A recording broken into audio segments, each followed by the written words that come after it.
ओम नमः शिवाय। शिवजी सदा सहाय। ओम नमः शिवाय। गुरुजी सदा सहाय। जय गुरुजी। शुक्राना गुरुजी। शिवपुराण श्री रुद्र संहिता खंड तीसरा पार्वती खंड 39वां अध्याय। शिवजी का देवताओं को निमंत्रण। नारद जी बोले, हे महाप्रज्ञ, हे विधाता, आपको नमस्कार है। आपने अपने श्रीमुख से मुझे अमृत के समान दिव्य एवं लौकिक कथा को सुनाया है। अब मैं भगवान चंद्रमौली के मंगलमय वैवाहिक जीवन का सार सुनना चाहता हूँ, जो कि समस्त पापों का नाश करने वाला है। भगवान कृपा कर मुझे ये बताइए कि जब शैलराज हिमालय द्वारा भेजी गई लगन पत्रिका महादेव जी को प्राप्त हो गई तो महादेव जी ने क्या किया। प्रभु, इस अमृत कथा को सुनाने की कृपा कीजिए। ब्रह्मा जी बोले, हे मुनिश्रेष्ठ नारद, लगन पत्रिका को पाकर भगवान शिव ने मन में बहुत हर्ष का अनुभव किया।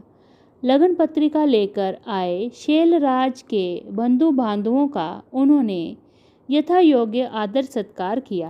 तत्पश्चात उन्होंने उस लगन पत्रिका को पढ़कर स्वीकार किया तथा पत्रिका लेकर आए हुए लोगों का आदर सम्मान करके विदा किया। तब शिवजी प्रसन्नतापूर्वक सप्त ऋषियों से बोले कि हे मुनियों, आपने मेरे लिए इस शुभ कार्य का संपादन किया है और मैंने इस विवाह हेतु अपनी स्वीकृति प्रदान कर दी है, अतः आप मेरे विवाह में सादर आमंत्रित हैं। भगवान शिव के शुभ वचन सुनकर ऋषिगण बहुत प्रसन्न हुए और उनको आदरपूर्वक प्रणाम करके अपने धाम को चले गए। जब ऋषिगण कैलाश पर्वत से चले गए तब भक्त वत्सल भगवान शिव ने तुम्हारा स्मरण किया। तुम अपने सौभाग्य की प्रशंसा करते हुए तुरंत उनसे मिलने उनके धाम पहुंच गए। शिवजी के श्री चरणों में तुमने मस्तक झुकाकर प्रणाम किया और वहां हाथ जोड़कर खड़े हो गए। भगवान शिव बोले, हे नारद, तुम्हारे लिए दिए गए उपदेश से प्रभावित होकर ही देवी पार्वती ने घोर तपस्या की और उससे प्रसन्न होकर मैंने उन्हें अपनी पत्नी बनाने का वरदान दे दिया है। पार्वती की भक्ति ने मुझे वश में कर लिया है। अब मैं उनके साथ विवाह करूंगा। सप्त ऋषियों ने शैलराज हिमालय को संतुष्ट कर इस विवाह की स्वीकृति प्राप्त कर ली है और हिमालय की ओर से लगन पत्रिका भी आ चुकी है। आज से 7वें दिन मेरे विवाह का दिन सुनिश्चित हुआ है। इस अवसर पर महान उत्सव होगा, अतः तुम श्री हरि, ब्रह्मा, सब देवताओं, मुनियों और सिद्धों को मेरी ओर से निमंत्रण भेजो और उनसे कहो कि वे लोग उत्साह और प्रसन्नता पूर्वक सज धज कर अपने अपने परिवार के साथ सादर मेरे विवाह में पधारें। नारद भगवान शिव की आज्ञा पाकर आपने हर जगह जाकर आदरपूर्वक सबको इस विवाह में पधारने का निमंत्रण दे दिया। तत्पश्चात भगवान शिव के पास आकर उन्हें सारी जानकारी दे दी।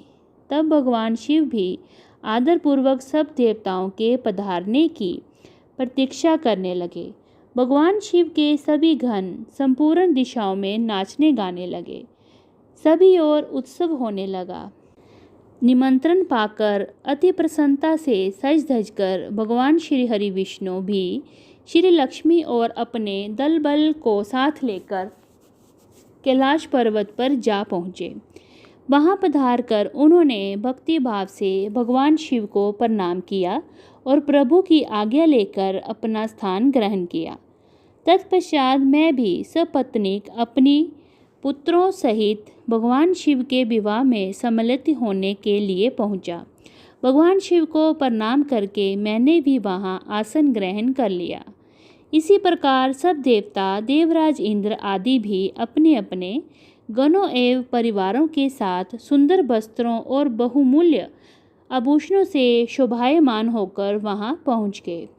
सिद्ध, चारण, गंधर्व, ऋषि, मुनि सब सहर्ष विवाह में सम्मिलित होने के लिए कैलाश पर्वत पर पहुंच गए। अप्सराएं नृत्य करने लगीं और देव नारियां गीत गाने लगीं। त्रिलोकीनाथ भगवान शिव ने स्वयं आगे बढ़कर सभी अतिथियों का सहर्ष आदर सत्कार किया। उस समय कैलाश पर्वत पर बहुत अनोखा और महान उत्सव होने लगा। सभी देवगण इस कार्य को कुशलता के साथ संपन्न कर रहे थे, मानो उनका अपना ही कार्य हो। प्रसन्नतापूर्वक सातों मातृकाएं शिवजी को आभूषण पहनाने लगीं।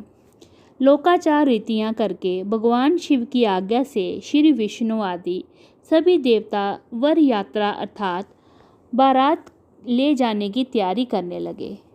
सातों माताओं ने भगवान शिव का श्रृंगार किया।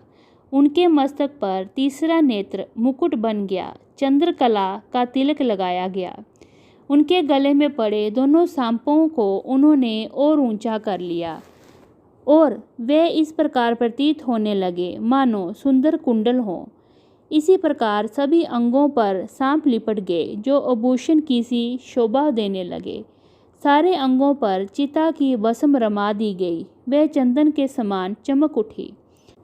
वस्त्र के स्थान पर सिंह तथा हाथी की खाल को उन्होंने ओढ़ लिया। इस प्रकार श्रृंगार से सुशोभित होकर भगवान शिव दूल्हा बनकर तैयार हो गए। उनके मुखमंडल पर जो आभा सुशोभित हो रही थी उसका वर्णन करना कठिन है। वे साक्षात ईश्वर हैं। तत्पश्चात समस्त देवता, यज्ञ, दानव, नाग, पक्षी, अप्सरा और महर्षि गण मिलकर भगवान शिव के पास गए और प्रसन्नतापूर्वक बोले, हे महादेव महेश्वर जी, अब आप देवी पार्वती को ब्याह लेने के लिए हम लोगों के साथ चलिए और हम पर कृपा कीजिए। तत्पश्चात क्षीर सागर के स्वामी श्री हरि विष्णु भगवान शिव को आदरपूर्वक नमस्कार कर बोले, हे देवादिदेव महादेव भक्त वत्सल, आप सदैव ही अपने भक्तों के कार्यों को सिद्ध करते हैं। हे प्रभु, आप गिरिजा नंदिनी देवी पार्वती के साथ वेदोक्त रीति से विवाह करिए।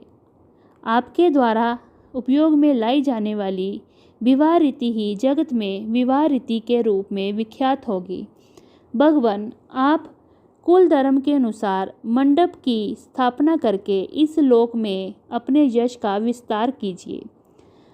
भगवान विष्णु के ऐसा कहने पर महादेव जी ने विधि पूर्वक सब कार्य करने के लिए मुझ ब्रह्मा से कहा।